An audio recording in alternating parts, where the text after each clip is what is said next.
Hi, and welcome back to Continual. Tonight it is time to make sure you've got your body kits handy. Wrap up that roll of plastic, get out the duct tape and your shovel. We're here to talk about true crime. And since there's a bunch of writers at the table, we know that this is going to go dark and deep rather quickly. I'm your host, Jim Nettles, and let's see who all is diving into this morass of questionable choices.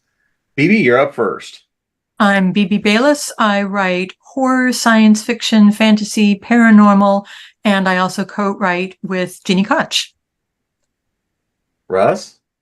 Hi, I'm Russ Colchamiro. I write science fiction, mystery, thrillers, crime, and some horror. I'm a member of Crazy 8 Press. I'm on the board of the Mystery Writers of America New York chapter, and I host my own podcast, Russ's Rock and Roller Coaster, where I interview various authors up and down the stack from those same genres. And the new season starts January 24th. So you can look for promos online, and all episodes, if you miss them live, are free on YouTube. John? Hi, I'm John L. French. I'm a retired crime scene investigator from the Baltimore City Police Department.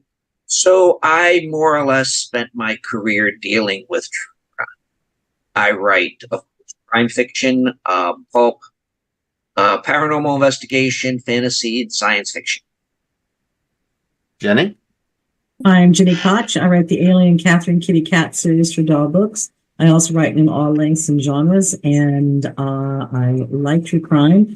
Not quite as much as my co-writer BB Bayless does, but I still do like it. Lola? Lola, My name's Lola Larsey, and this is Buddy. I'm a writer. I write science fiction and paranormal. I love true crime. Kelly? Hi, my name is Kelly M. Frank. I'm a horror artist and author, and my art handle is Morbid Smile Art. And I live in horror.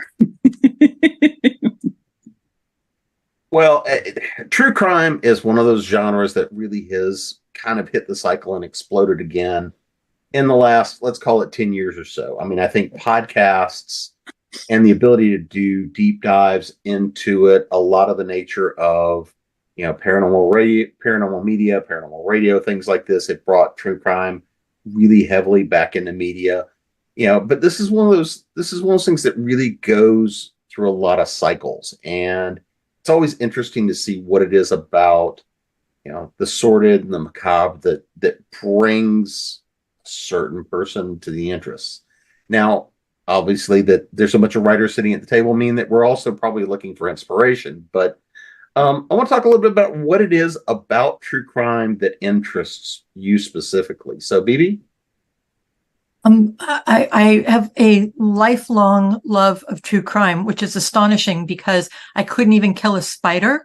And any movie I watch with blood has squishy bits in it. So I'm very squeamish, and yet love to read true crime. Watch it and listen to it a little bit, but mostly I read it so that my imagination can take over. I wish I could give you a why. I just find it endlessly interesting what people can, and do to each other.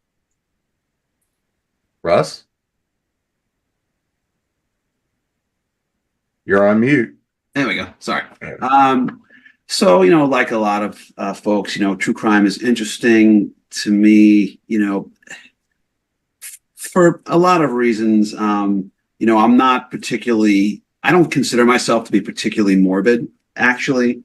I think the fascination is more about, the mechanics of how all these very real, these are terrible things, and it's kind of a strange dichotomy to sort of, this voyeuristic, sensation of, observing really terrible things are happening to people. So it's not, it's this distinction between, true crime and, and fiction.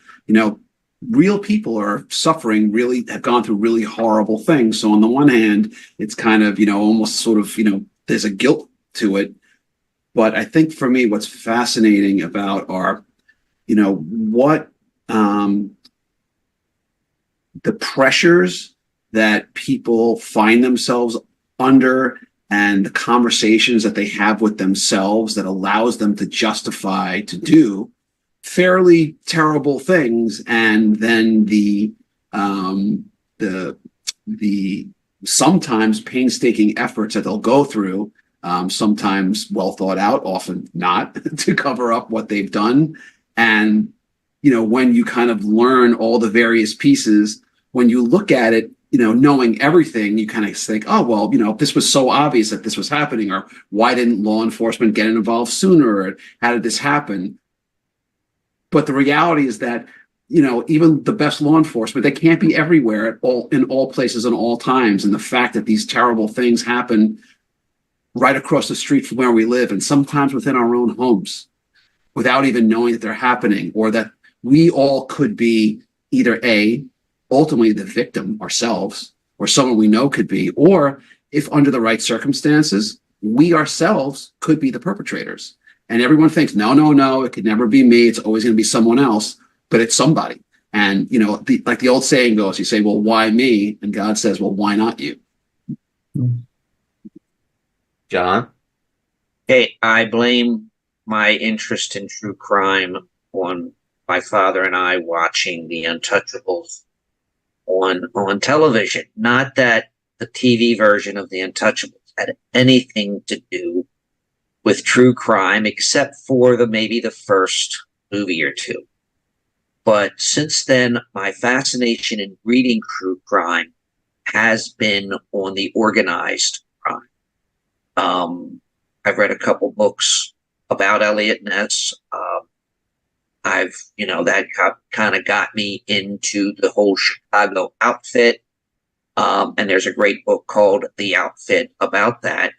The Five Families about the Mafia, Herbert Asbury's books on early crime in the late 1800s, early 1900s.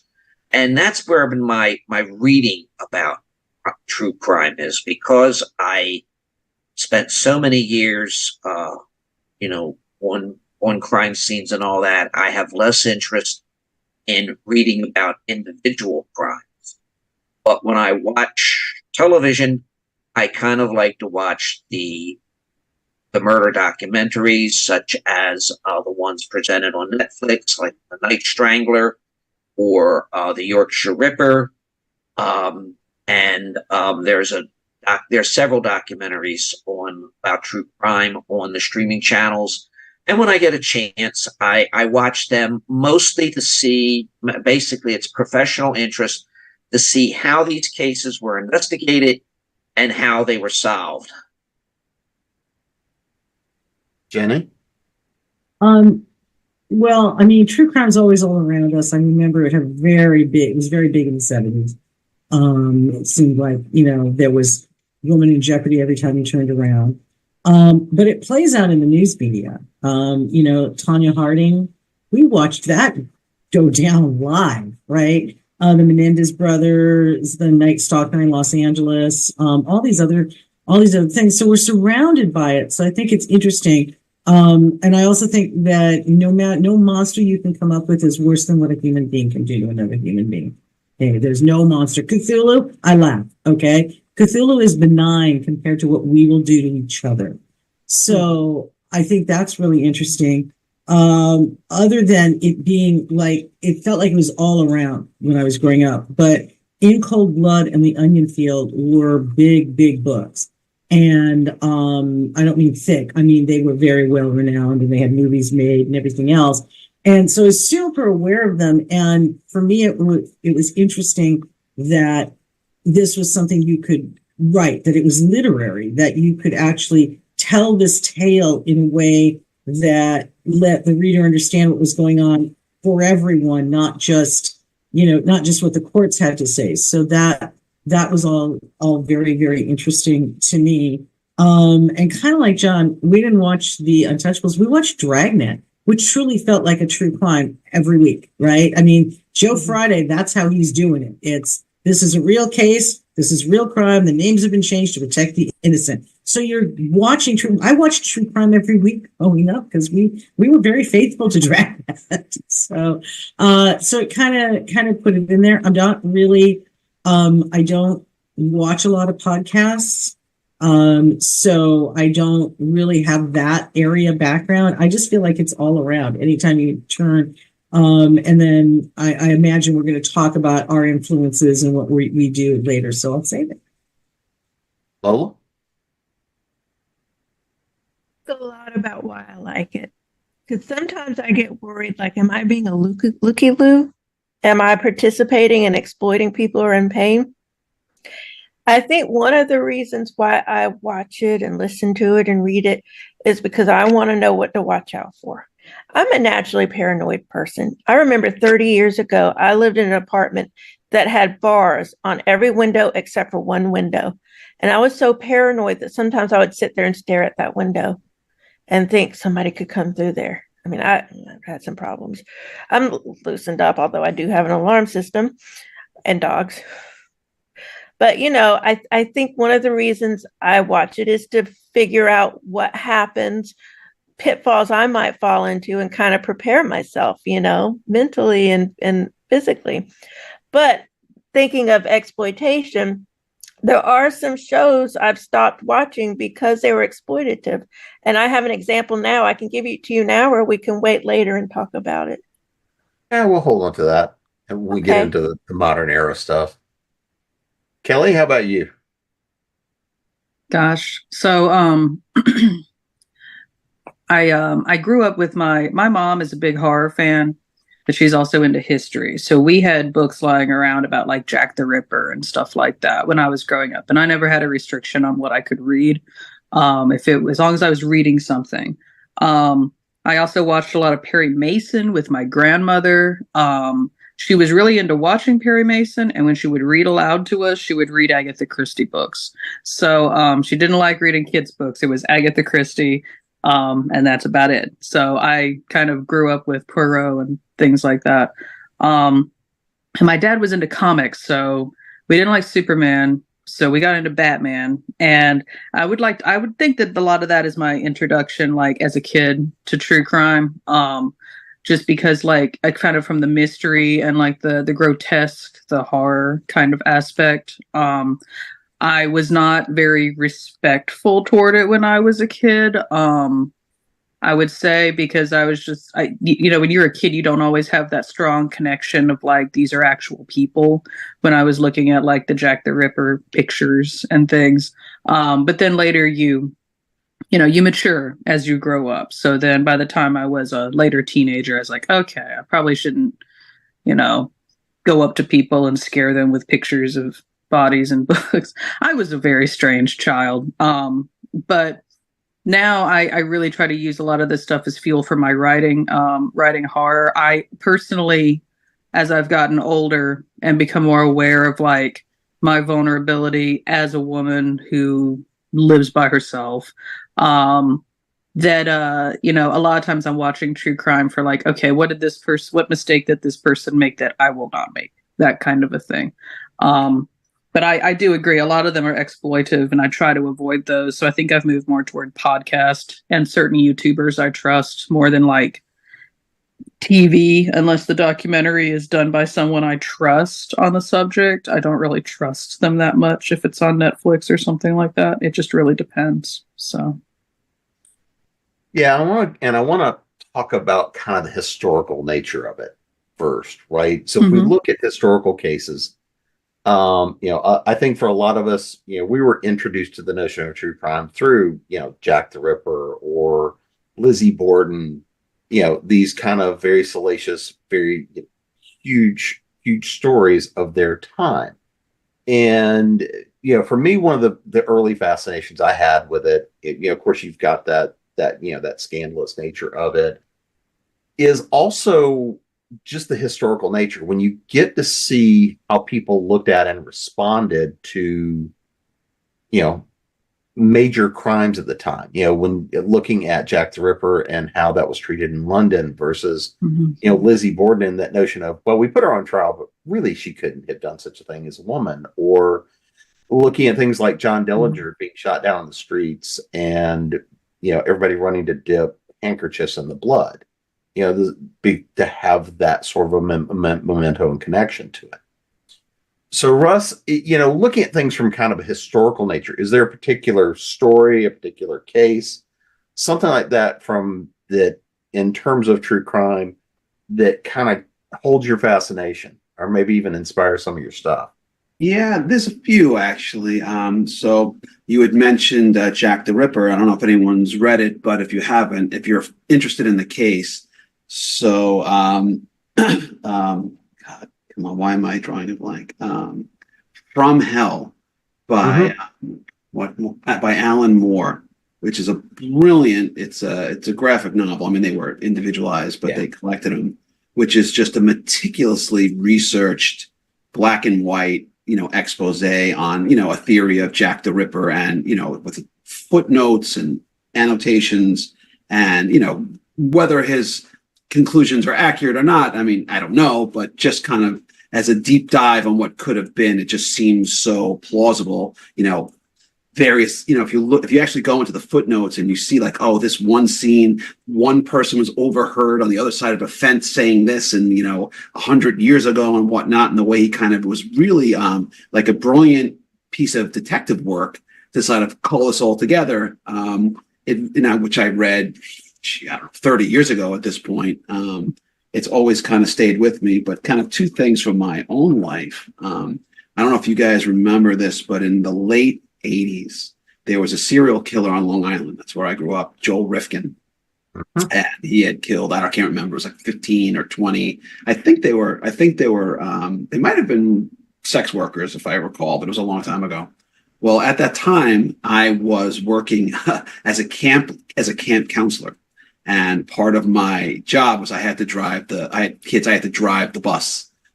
I'd pick them up in the morning and drop them off. And one of the kids on my route, his last name was Rifkin. And I remember this like it was yesterday. Her mom came out and she asked me to step out of the bus. And she said, listen, you can't mention her last name in front of any of the other kids and their mom, because I can't have that kind of attention on my kid. And, I took it, seriously. And I thought, and I said, okay, of course. And I never did, because it was, it was a scary thing a little bit. But as a dad now, I have, as I've mentioned before, I have two kids. I have twins. They're 13 years old. So I've got a couple of teenagers in my house. And I think about now what and how I would have responded then if I had been a parent then, with knowing that, this monster was literally roaming the streets of my, I lived a few towns away. I mean, and this wasn't, when things happen far away, you're like, oh, wow, that's kind of interesting. But if someone's, could be in, across the street from you, it's suddenly it's not so interesting anymore. You're like, you don't know what's up. So it always stuck. It stuck with me.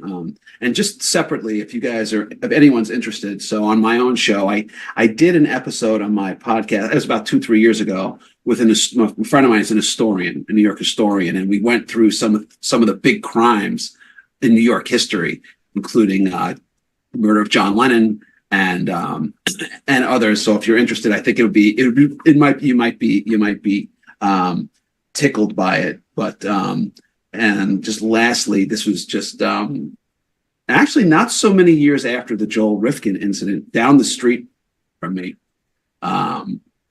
there was a dispute. One of my neighbors, one of the neighborhood kids, their family had moved away. A new guy came in, he bought the house, it was on the corner down the street from me. But he treated it as a rental. And the tenant, single guy, just lived there. Well, apparently the landlord and the tenant got into a dispute because, according to the landlord, he only rented the house. The tenant was only renting the house, but not the garage separate from it. The tenant said, well, what are you talking about? This is part of the house. And the landlord was going in and out of the garage as he wanted to, and they got into a beef. Well, there was a stabbing. I mean, this was right down the street from me. And I remember when I came home one day, and the reason I found out about it is because there was a rust stain in the driveway. And I walk past it every day because, people are working on their cars and the rain comes in, except that wasn't rust. it was the guy's blood that had been soaked into the concrete and washed out. I mean, this wasn't like across town. It was literally like 8 houses down from me, and that stain was there for years and years. And I used to play stickball with that kid. He used to live there. Me and my friends, I right, and on that very spot, that was like first base, and I had played there 100 times, and now it was marred with this permanent blood stain. So I'm not going to say that it traumatized me, but to this day, I can see it right now. Like it's right there. I can see the slope of the curb where the lip meant, and where the driveway was, and where the garage was. And you just kind of don't forget that, even though I didn't see the actual crime itself. I mean, it's like it was right there. It was right there. And it's a kind of thing. It just stays with you. I'm not saying it doesn't give me nightmares and I don't break out into cold sweats, but it kind of burrows into the back of your brain, and you just never know what lurks literally next door. It doesn't matter what you think you know. You never actually know. John, what about you? Are there historical cases for you? Well, and I know that's a dangerous question. I'm old enough that the early cases I worked are now historical cases. But there are a few that, like I said, from a professional point of view, I am interested in. I would, as far as I would love to read the actual police reports and crime scene reports from both the O.J. Simpson case and from the was it John Benet Ramsey case, and I think Russ had something on his podcast about John Benet Ramsey. Yeah, we did. I did a full hour with Mark Olshaker, who did Mindhunter. He and John Douglas were part of that investigation, and we did a really deep dive on that, actually. But like I said, I'm more interested in the historical parts. And as far, you mentioned Jack the Ripper, but back then, anybody who got hung in I'll just say Newgate Prison, but that's not what they hung them. But they had reports of people who were imprisoned in Newgate, and when somebody got hung, they would put out papers detailing their whole history of their crime, and of course, it ends with their repentance and regret for what they did before they danced on the air. But, true crime, the interest in true crime has been with us forever. I know one of my, as far, again, getting back to the professional, is was it Sir Sidney Smith, who was a forensic pathologist out of the University of Edinburgh in Scotland. And he did, I'm blanking on the name of the book, but he wrote his memoirs, and it is all, how, the solution of true crime. And that's generally my interest. The cases that stay with me are unfortunately the ones I was involved in. And I'm happy to say a lot of them came to a successful solution, in that the person involved was caught and convicted. So, and I'd rather not get into specifics because, we'll get into that later. We'll get into that. Jenny? Historically, I think I have the same interest everybody does. Who was Jack the Ripper? How could Lizzie Borden do it? Bewitched. I can't remember her name. Elizabeth Montgomery was starred in a made-for-TV Lizzie Borden movie, and their explanation for how she did it was that she stripped naked and killed them, which made a lot of sense to me. That seemed very logical, like very well thought out. Good on you, right? But more true crime. Bibi and I are co-writing a series set in Hollywood with a stuntwoman who's an amateur sleuth, and the first book of that comes out in March, and Falls Girl. And every crime that happens that our amateur sleuth has to solve, there are clues from Hollywood true crime older Hollywood true crime cases that she and her, band of helpers used to solve the mystery. So there's a lot of deep dive into that, and I'm honestly more interested in the Hollywood stuff. It's usually with people that at least I can see a picture of and see who they are and everything else. And mostly though, I'm really looking at it for what can it give me? What case will give my crew the clue to who really done it and why? So we use that a lot. So that's I don't have the same deep, unabiding interest in all the long ones. I feel like we saw all the serial killers play out, from Manson to Son of Sam to everybody else. So I don't have the same interest in that, but I really have a lot of interest in all the Hollywood true crime.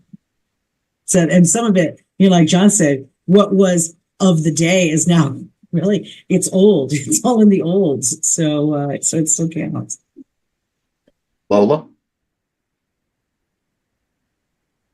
180, because I was going to talk about something, but Jenny, when you said Hollywood, you reminded me of something. So the Black Dahlia, and there is a really good book and show. I saw the show first. The show was called I Am the Night, and it was on TNT from 2019. And it's about this like really creepy doctor guy who had a lot of money and influence in Hollywood, and kind of seemed like he might have been the guy, but he had money and influence, and so nothing ever happened. And the book it was based on is called One Day Her Skin Will Darken. No, one day she'll darken. And the premise is the young woman, she was raised by a Black woman, and this was like the 1940s, and everyone kept waiting for her skin to darken. She was white, and they were waiting for her skin to darken. It never did. And the mother kind of was a little cruel to her. Well, it turns out the mother was not actually her mother, and her father was this man. And so it's kind of the story of her meeting this man, and his name was George Hodel. And it's just really fascinating about him and what makes people think maybe it was him, and her story, because it was really a rough story, but it's very fascinating. Kelly? Man, everybody's named so many good ones. I think one of the historical ones for me that always stood out was I read Devil in the White City years ago, and really got caught up in the idea of of H.H. Holmes and the murder house that he built, the hotel, with like Scooby-Doo style traps to grab people. It's just ridiculous. And I thought when I was reading it, this has got to be embellished. So I read more into it, and I was like, no, this actually is not embellished. This guy was actually this weird. And I think of I think that notion of because the thing about the Jack the Ripper killings is it was happening in plain sight, but at first people didn't worry so much because it was just prostitutes being killed, and just prostitutes, because there was this view of women who are on the street are somehow bad, terrible people.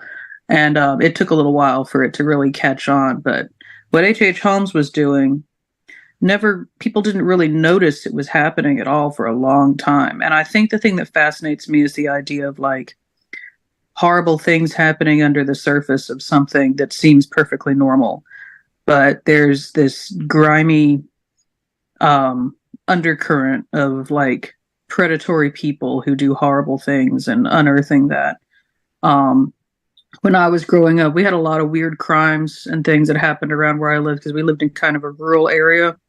So we had a woman that strapped, a little warning here in advance. So we had a woman who lived down the street from us who strapped her 2 kids in the back of her car and then drove up a hill to get into the lake and killed herself and her 2 kids. And they were like, oh, she must have swerved off the road. The road was, the hill, it was a steep hill, and it was raining. And there weren't a lot of tire tracks left over, and it was just weird. But back then everybody was kin to everybody, and she was an out of towner. So like, well, and I still think about that. For a long time, we'd walk past that area because it was still in the neighborhood and just kind of look at it and be like, did she really? Did she do that, or did someone do that to her? Like it was just a really interesting sort of thing. And I think about those kind of crimes that are like not big, not reported, not as big as like, how, I mean, if H.H. Holmes hadn't gotten sloppy, we might not have never known that he was doing what he was doing in the murder castle. And I think about how many times there's people like that out there that do that kind of thing. So that's the kind of stuff that fascinates me historically, like the big stuff, but also the little quiet things that we just now are discovering.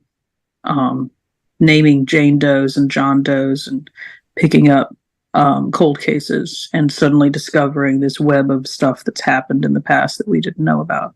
So, yeah. Phoebe? Is there a particular historical case for you? History is contextual. I mean, I grew up in Los Angeles when, and every day pick open the LA Times and read about, the Tate LaBianca murders. So that is living history for me. But my interest in true crime from a even more historical perspective is in the reporting of it. And I read, in the course of research, I read a lot of old newspapers and old clippings and how crime was reported in the 19th century. And I realized that death was very present for everyone. So you really had to amplify how bad a crime could be, even if you were just making stuff up, because people were losing, women died in childbirth all the time, and someone got hit by a runaway horse. And what the number one cause of death of children in Victoria, England was, pulling pans of hot water off the open stove. So death was very, very present. So to make true crime reporting be interesting, you really had to go there. And I think that's why Penny Dreadfuls became so interesting. And so it was sort of the amplification of, here's our baseline for horror, make it more. Which I think is a really interesting contrast to how we talk about true crime now, because now everybody thinks it's going to be like an episode of CSI. And, at the end of the day, it's all tidied up and all of that. But back to the Tate LaBianca murders. I was at Pepperdine University not long after a couple of years after the murders.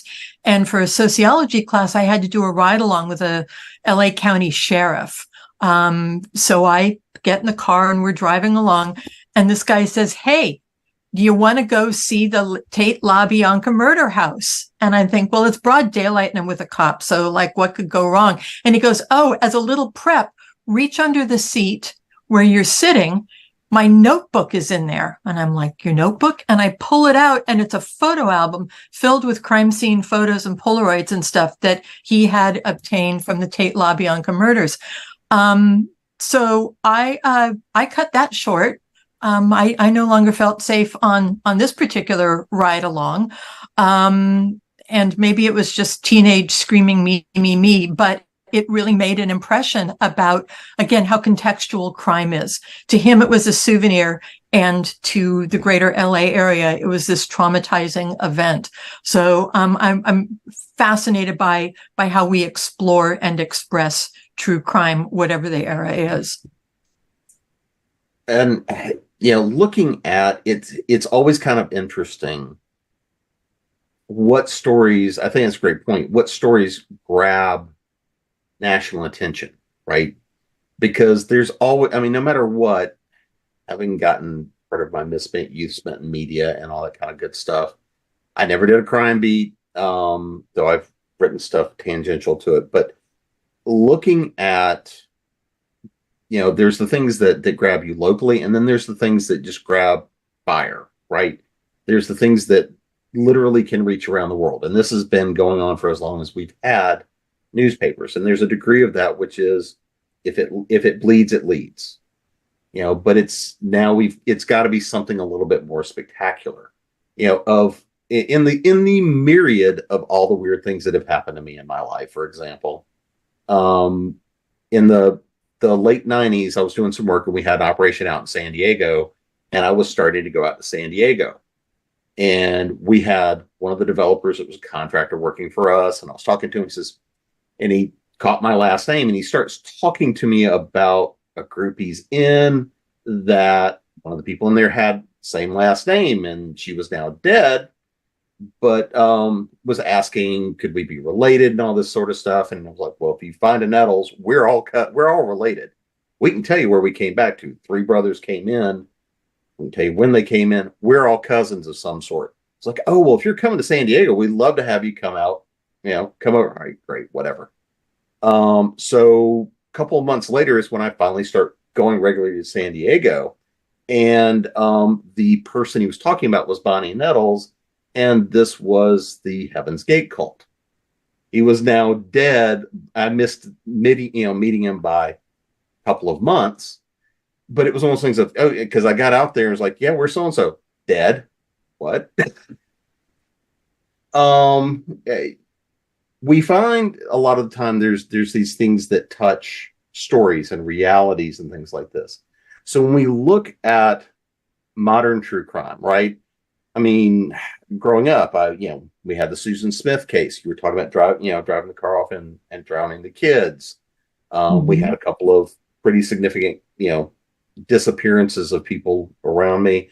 Obviously the Murtaugh trial just wrapped up from Low Country, South Carolina. So we see these various cases. So looking at much more of, let's call them the more modern stories, I think that there's a big difference, because now we can get, I'm going to use the term information very loosely, because we have social media pushing information all the time. We have, everybody can have a podcast and YouTube channel, things like this, where they can have thoughts, opinions. They can put them out on social media. As we just saw with all the zoo down in Miami, if something weird's going on, odds are somebody's probably going to catch something on camera or their phone or something like this. So, John, when we look at it and start to think about more modern cases, right, and especially coming from law enforcement and having investigated a lot of cases and things like this, what do you think that the interest is now, and how things have shifted with much more immediate availability of, I'm going to call it information, whether it's factual or not? Okay. With enemy, this goes back to, like, let's just say, I think the renewed interest in true crime started with the O.J. Simpson case, and then right on top of that came JonBenet Ramsey. And since then it's growing. And now I can only imagine what those two cases would have been like had we had today's deluge of information, news, whether it's true or not, all the speculations, I think, and I think it would just complicate things. We now have people believing, somebody will come up with a plausible theory, and somehow that plausible theory becomes true. At least as a lot of people see it. I think the best example of this is and again, I can't remember. Oh, by the way, the Sir Sidney Smith book is called Mostly Murder. But there was a Netflix documentary about a woman from Canada who disappeared from a Los Angeles hotel. And it became a minor sensation and really blew up on podcast and all that. And they devoted one whole episode to all the theories, all the people who felt, who were watching it and trying to solve the crime themselves and all that. And that's what we're getting today. We get people who have podcasts, who hear about this crime, investigate it, come up with their own theories, And a lot of people take that as truth. Right. There's a thing for the vanishing at the Cecil Hotel. That was a fascinating fascinating case. But you get and a lot of times what is true is lost in the sheer amount of speculation and theorizing. And I'm not going to mention the case because it's still very raw. But one person I know who had passed became a, shall we say, person of interest in one of these podcast cases and wound up as the bad person. Even though I knew this person, I knew what this person was like, and what was being mentioned about this person was not what I knew to be the truth. This person was very good, very devoted, a champion of the underdog. I know because cross-examined by this person. And what was done was just terrible. And that's what can happen on modern podcasts and all that. Netflix did one about, I will admit I didn't see it, but I read things about it. I think it was called The Making of a Murderer. And from all reports, it was very one-sided. From what I understand, the focus of this documentary was that the person who was convicted was innocent. And they did this apparently by ignoring a lot of the evidence that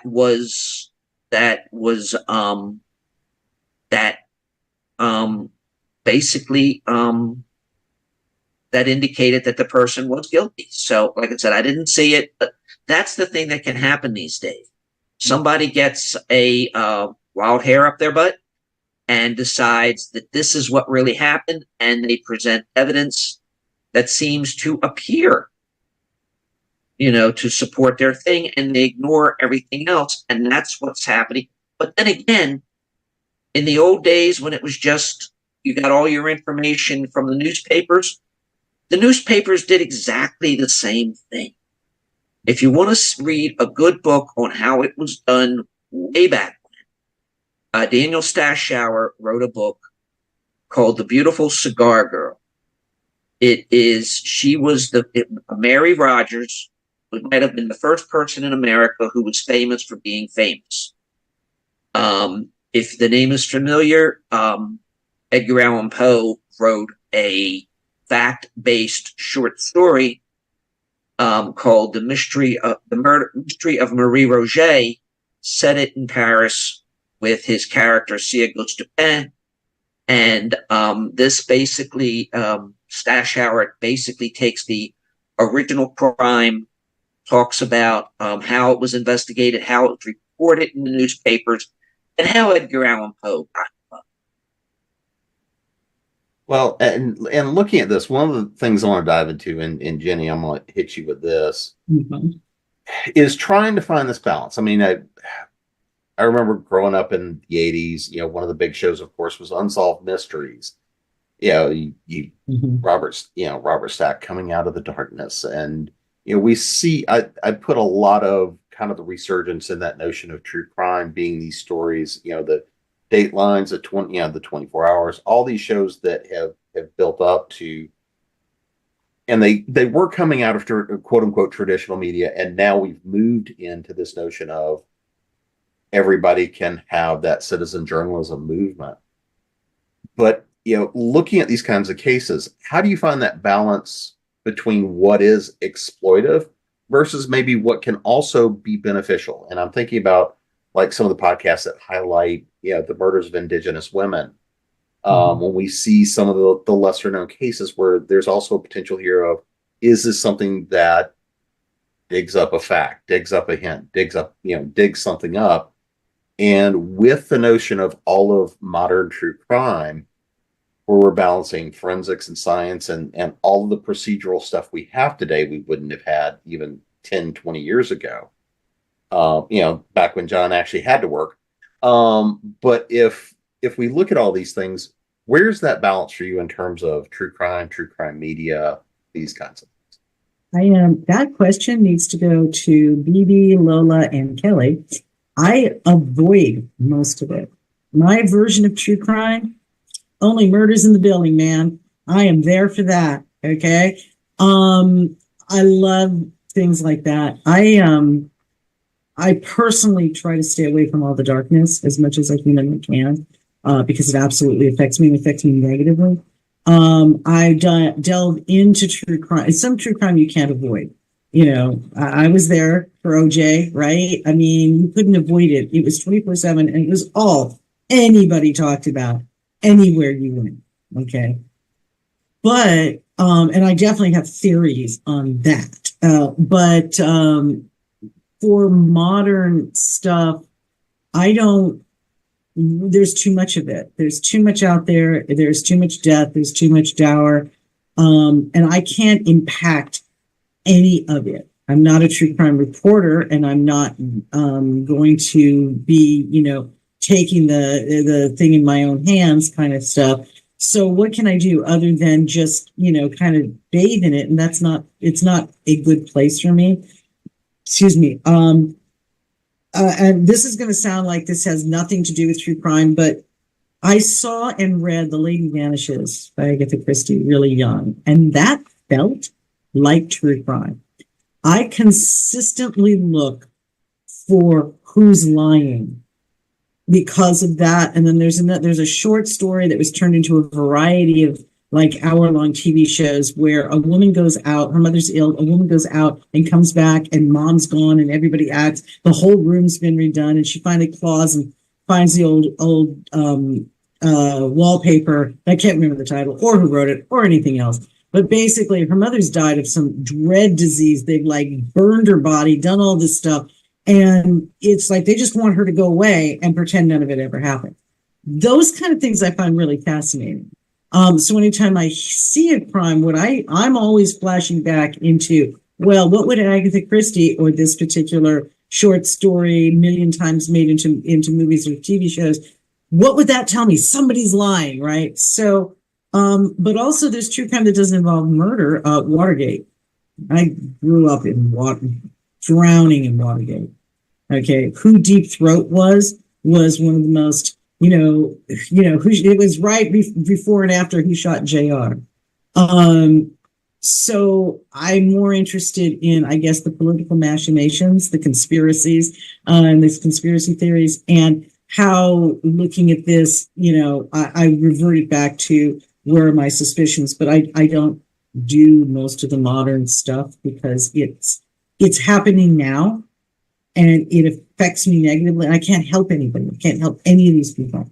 The people that have been dead 100 years, they aren't expecting me to help them. Someone who lost somebody a week ago, they might want some help, right? And I can't give it. So I don't want to swim in it. And it's just not me. But I think the other gals listen to all this stuff. So take it away, Lola. So Lola, I'll throw this to you. And you were mentioning earlier, question about already have somebody that's being exploited in this case. So, what's your idea around the idea of modern true crime and pluses, minuses? Is there a particular case that holds your attention? Well, talking about exploitative, I like things that try very hard to be factual, that are well researched, or at least seem well researched to me. I'm not out there fact checking, but that seem like they took time in it and they're being fair and they're not just throwing things out there because they seem sensationalistic. Now, I stopped watching something. So I'm going to talk about both a documentary and a docu-series based on the documentary. There is a documentary called The Staircase on Netflix. I really liked it. And John, I think you would be interested if you haven't seen it because it's about forensics gone wrong. So turns out the forensics guy ended up being exposed as a fabricator. And so it was already tainted from the beginning. So, the documentary spans several years because it's in like 3 different parts. And it's really interesting because the question isn't whether he did it, it's whether he got a fair trial. And if you see everything they present, it seems like he didn't get a fair trial. So that's very fascinating for me. I mean, it's the justice system. Whether he was guilty or not, did he get a fair shot? Now, there was an HBO fictional series based on it with Colin Firth and Toni Collette. I was very excited for this because I love those actors, and I was like, "Oh, this is great." And they took in the structure where, because there was questions about how the murder victim died, or she may not be a murder victim; she may just be a victim of an accident. So there are different ways that she could have died. And in the docu-series, the fictionalized series, they have Toni Collette act out every single way she could have died. So this was like 5 different ways she could have died. And, I thought it was really interesting. I was like, oh, yeah, it could have happened that way. And I thought it was really well shot and everything. Then I read an article that said that it was very upsetting to the children because they had to watch their mom die 5 different times. And I went, oh, shit. Mm-hmm. And I stopped watching at that moment. I was like, mm-hmm. So, yeah, I had awakening. I went, oh man. So I felt really bad. I was like, yeah, that's true. And I stopped watching and I didn't go back. So I think maybe that might have been a time where it was sensationalistic and it was not taking into account the people left behind who have feelings. And Russ, I'm going to hop to you with this one because I know you've got a jet here in a minute too. But in terms of your thoughts about modern true crime, any particular cases, and kind of what your take is on it. Well, unfortunately, and I'm sure this is true of, I hope it's not, but I'm assuming it is. Someone very near and dear to me, very recently was victimized of a very rough kidnapping and sexual assault. And I think back to, this is probably about 30 years ago. It's a friend of mine who I went to high school with, nice girl. She was working at a shopping mall, at a boutique store or something. And on the way home, these 2 guys, I don't know if she was just the wrong place at the wrong time or they had been stalking her, whatever. They grabbed her in the parking lot, threw her in the back of a van, and did diabolical things to her over the course of several days. I don't know if they were ever caught, whatnot. But that was the first time that I really remember someone that I knew who had been, involved in a very serious crime. And, there's nothing salacious about it. It was just an act of unmitigated evil perpetrated on someone who never did anything to anyone. And, you see this kind of thing. It happens again and again and again and again and again. And, I think,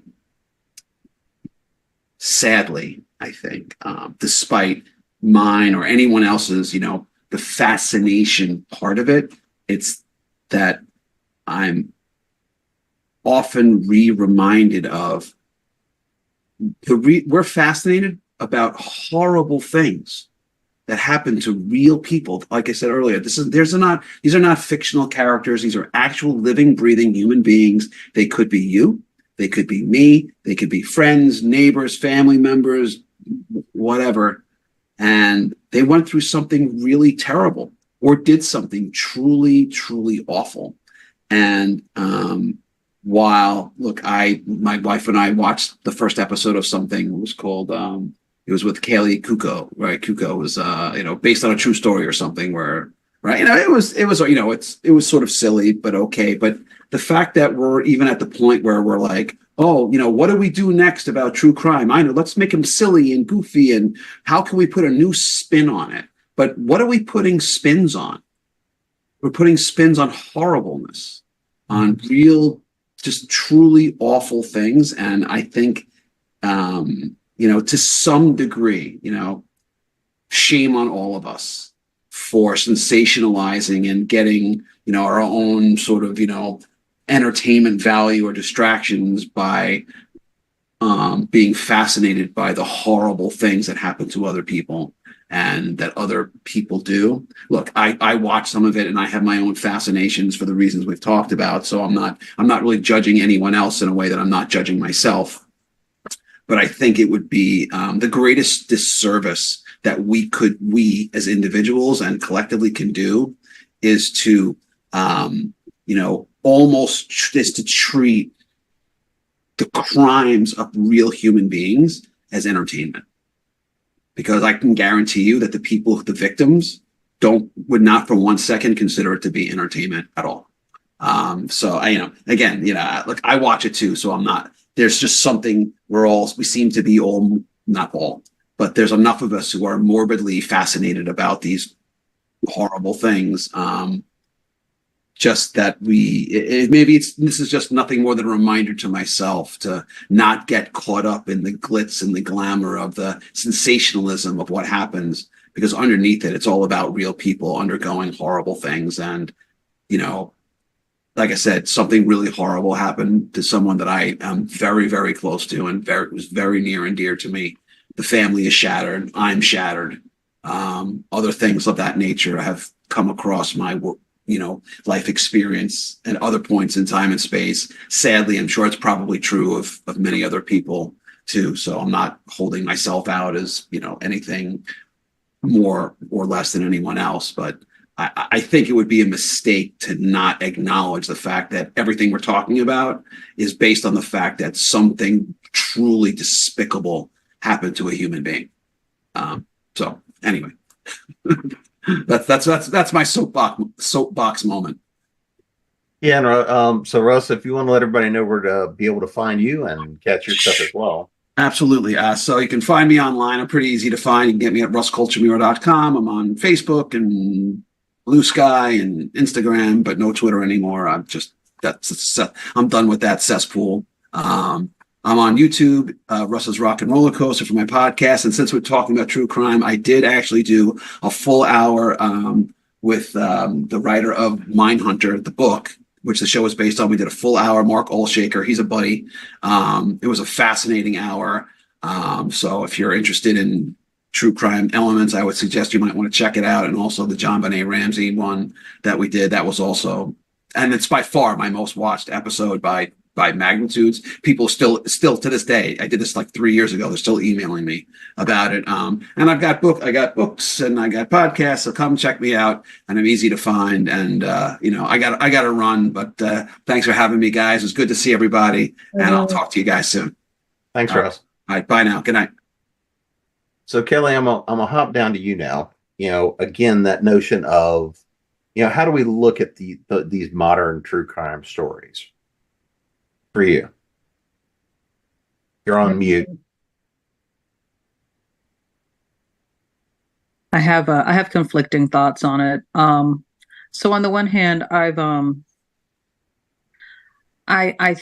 feel like, as a person who, again, the number one target for most of these crimes are women.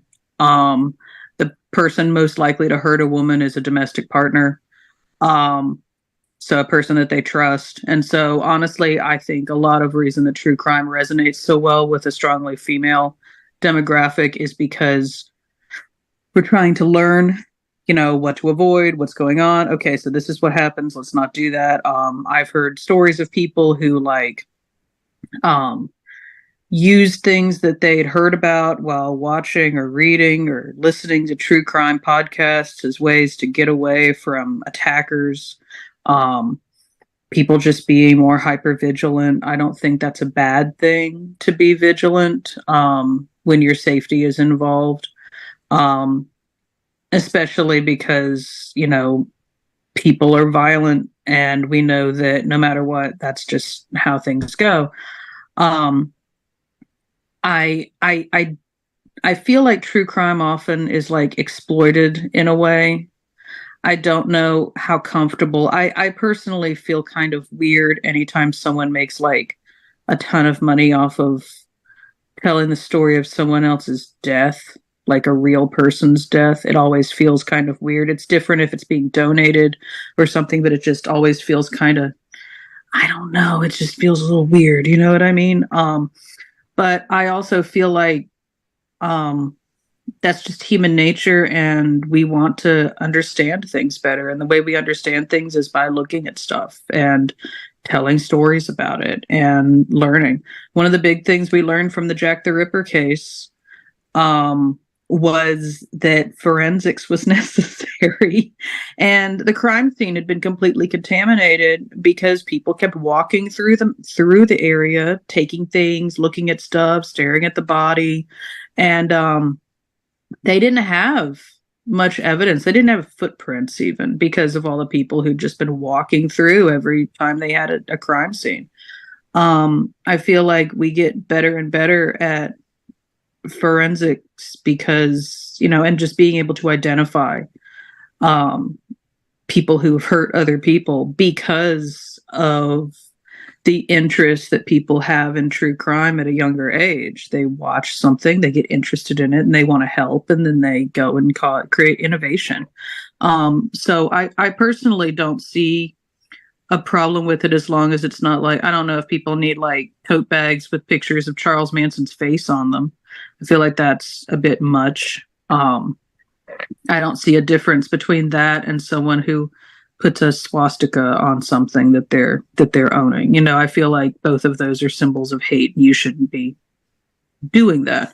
But I also think it's interesting to read about and learn about how Manson controlled people, how he lured people into a cult and convinced them to hurt other people. That's important because cult mentality has not gone away, and we see that sort of thing growing all the time. So I don't know. I'm of two minds on it because on the one hand, I do understand people being frustrated, but on the other hand, I'm like, we deserve to know some things. Like as a society, we should be able to understand when there's a threat and how, what happened, how the threat was brought about and how it was neutralized and what we can do to prevent something like that in the future. I mean, that just seems like a logical thing, but so, for example, like I had a friend, she and her husband moved out to Arizona, and one night he made a very cryptic post on his Facebook page, and then he went in the house and he shot her and then shot himself. It was very shocking. The police came up that it was a murder-suicide because he'd been depressed, and the family was very determined that no one talk bad about him, even though he had literally walked up and shot her in the back of the head. It was upsetting because as good friends with her, they would like troll for instances of her name and then like say things like, you cannot say anything bad about this person and stuff. It was very odd. So I don't know. Sometimes I just feel like it's important for people to understand the reality of what happened. And sometimes I feel like it's just kind of a moral and ethical issue because we're swamped with information day in and day out. And we have to figure out, we still don't have good boundaries when it comes to that. And figuring out what kind of boundaries we personally are going to set for ourselves and our family. I mean, that's totally up to them if that's what they want to do. And how they want them to be remembered. But as a person who was her friend, it just personally felt disingenuous. But again, she's not my family. She's a close friend. Do you see what I mean? It becomes odd. So I don't know. I feel like there's a lot that can be said about that in terms of like the victim's voice deserves to be heard, but how many times does the victim's voice get twisted to have a particular story to suit someone's interest? I don't know. Phoebe? To that point, I'm really interested in how we as writers or content creators tell a story of a murder. I go back to, my all-time favorite, In Cold Blood. Truman Capote befriended the murderer and and really inserted himself into the story. And it became less true crime and more sort of creative nonfiction, where the story became a very, very different thing through that writer's eyes than it might otherwise have been. Or Anne Rule, The Stranger Beside Me. She volunteered on a suicide hotline with Ted Bundy. And was friends with him and never knew. And I volunteered on a suicide hotline. And I would have to say that the amount of trust that you have to have in your shift partner to find out that one of my shift partners was a serial killer, that would break my brain. I don't know that I would actually have been able to write about it. And yet she was able to leverage that relationship again into a very unique perspective that served, as the writer, her point of view rather more than Ted Bundy's. I look at podcasts like The Serial, which in fairness, I haven't listened to, but have read about. And, do all podcasters want to be the ones that, are an ad hoc innocence project and get someone released from prison? Do they want to find out who actually done it? So I think as writers and creators, we go into this with our own prejudices, our own preconceived notions, that no amount of evidence or counter voices can dissuade us from if we've decided to go down that particular path. And I think that's it's a hallmark of true crime, and also one of the things that makes the abundance of true crime kind of scary. It was like what John was saying about I've just gone brain dead on it. The character assassination of someone who knew. Oh no, making a murderer. Yeah. They made a murderer. Was that the right one? Was it actually murder? Was that the right person? So it all feels, we go from sort of curating a story to manipulating a story. And I think it's a really interesting aspect of true crime. Yeah, and I think we've seen a lot of cases where what gets put in the media definitely shapes the narrative for law enforcement, right? Because you get into that point, John, I feel sure you've dealt with this many times, where what hits the media, what hits the news, becomes the narrative. Whether it's the facts or not is almost irrelevant. And I mean, we know that often these things can taint what happens if you get somebody in front of a jury or if you're able to find it. And I mean, one of the things, again, I find is finding that balance, because there definitely have been cases where true crime media has helped with the investigations, right? It has broken loose information, broken loose leads. It's, has revealed however the case came down, whether it was a murder, whether it was abductions, robberies, any number of things like that. So I think that there is definitively finding that balance. And again, I think intent is part of it as well. Kelly, to your point, that notion of being challenged about somebody making a profit from it.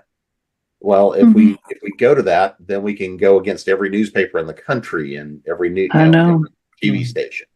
At the same time, I would argue that intent is a part of it.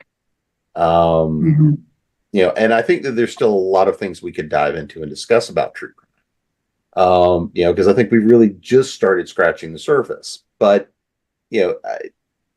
kind of for that lightning speed round, I want to kind of just give everybody a chance to say what's something we haven't gotten to or haven't talked about in terms of true crime and in relation to it that we want to make sure people are at least, thinking about contemplating something important to you to mention. So, Jenny, I'll start with you on this one. I think it's the ones where they actually, prove someone's guilt or innocence. But then Blue Line saved people's lives, right? There were people in death row that were innocent. There are a lot of people in death row that are innocent.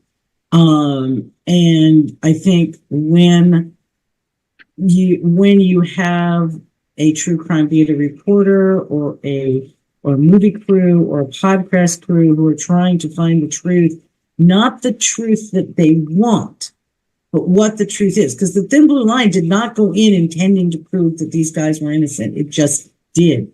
Mm-hmm. With all the research they did and everything they did. But I think if you go in, if you've got a book or a writer, a podcaster, a reporter, whoever that's trying to find out what the truth is and is willing to take whatever the truth is, not, well, I want John to be innocent. I don't want John to have made any mistakes, right? So I go in with the idea that John couldn't have made a mistake. Well, now John's not going to make any mistakes, and I'm not actually going to get the truth, right? Mm-hmm. So I know John never made any mistakes, though. So that's just an example, But if they're going in, when they're going in to just tell the story and get all the perspectives they can get and discover, oh, we've actually found answers. They weren't necessarily answers we expected, but we found answers. I think then it's very, very powerful. And it's something that serves the greater good.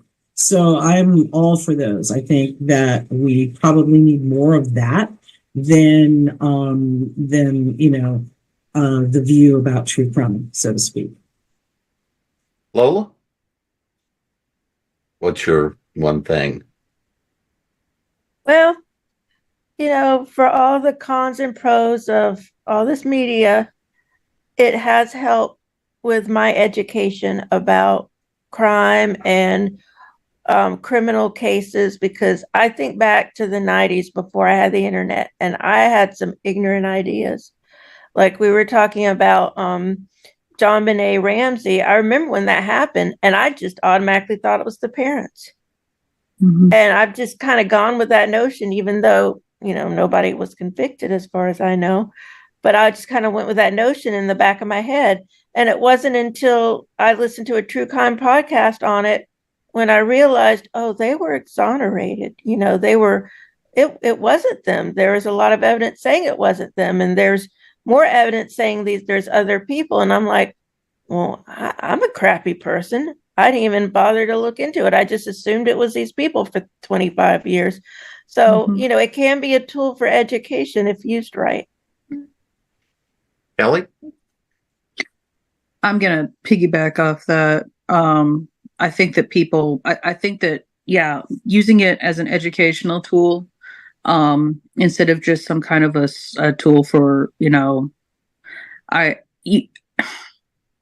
just trying to learn about it. I didn't know that about JonBenet Ramsey's parents either. I honestly just assumed that as well. So I learned something just now. I don't usually follow crimes related to children because that's upsetting. So I think we all have kind of boundaries like that. So that's interesting. But yeah, like learning not to pass judgment immediately and trying to stay neutral. I think that's the hardest part when presented with a crime, because people are innocent until proven guilty. And just because statistics say this person is most likely to have done it doesn't necessarily mean that they did it. And we can't judge a person as guilty. And I think that, if that was applied more in the world, I think we would have less awkward incidents where people are rallying for freedom for somebody who's got a lot of evidence against them, Phoebe? I'd say it's important to use critical thinking skills when you're reading true crime. Mm-hmm. Is the motivation of the writer to tell the truth or to tell the story they want to tell, to Ginny's point? So all the true crime I consume is with a giant grain of salt. And again, it's why I read more than podcasts, because I can stop in a book and go look something else. In a podcast, you get really wrapped up in the emotion of it, the voices, the sound effects, and all of that. So yeah, examine the motivation of who's created that. And it's something I have to remind myself when I write, because true crime is definitely out there for me. And what is the point I'm going to try to be making? John? And one thing we didn't touch on is the fictionalization of true crime. I mean, there are a lot of novels about how Marilyn Monroe supposedly. There are novels about what really happened to what they call case of the Lindbergh tape. There are novels about the Black Dahlia.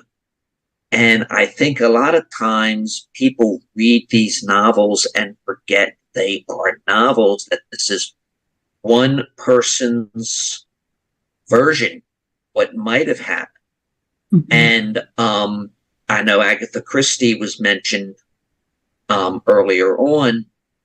One of her most famous novels is Murder on the Orient Express, Murder on the Calais Coach, as it first came out. And that is, spoiler alert, folks, that is based on the Lindbergh case. And the really interesting thing is, it came out while the Lindbergh case was still being investigated. And who knows how that influenced what eventually happened. So I think people, and it's not the writer's fault, because let's face it, this is, prime stuff. But I think it's the writer's obligation to make it quite clear, even if it's an introduction, that this is my version, or this is our version of what might have happened. And I think it's the reader's obligation to realize, hey, I'm reading somebody's opinion. This is not factual. I think that I think we could do a whole hour on the fictionalization of true events, and whether we should or not. Well, and that'll be added to the list. Well, I think that's actually a pretty good place to wrap up, is that notion of caveat emptor, reader beware.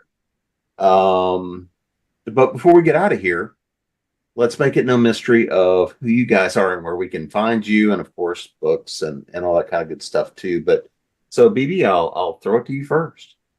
Right. BB Bayless. You can find me at bbbayless.com. All upcoming work, all stuff that's available there for sale. And again, co-writing some great stuff with Ginny Koch, who is in the Center Square tonight. So there you go. John?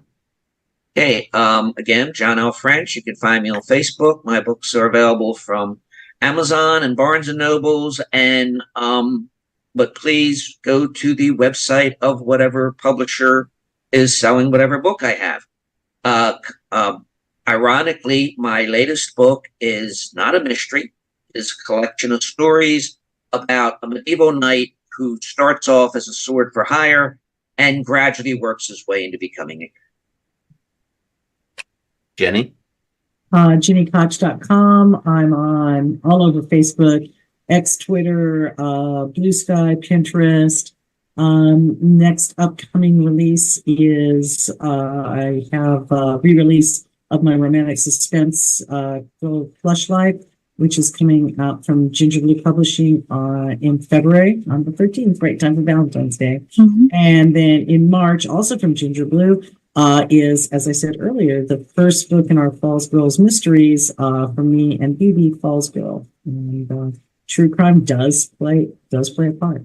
Old Hollywood. Lola? See, I'm all over the internet. I'm not on social media as much as I used to. I used to be a slave to it, but I just kind of put to it. But you can find me. I'm a science fiction paranormal writer. Kelly? You can find me at morbidsmile.com. I have fucking spooky art, and I've got horror stories. I'm in a bunch of anthologies. I think one of them's through Mocha Memoirs Press, Slice Girls.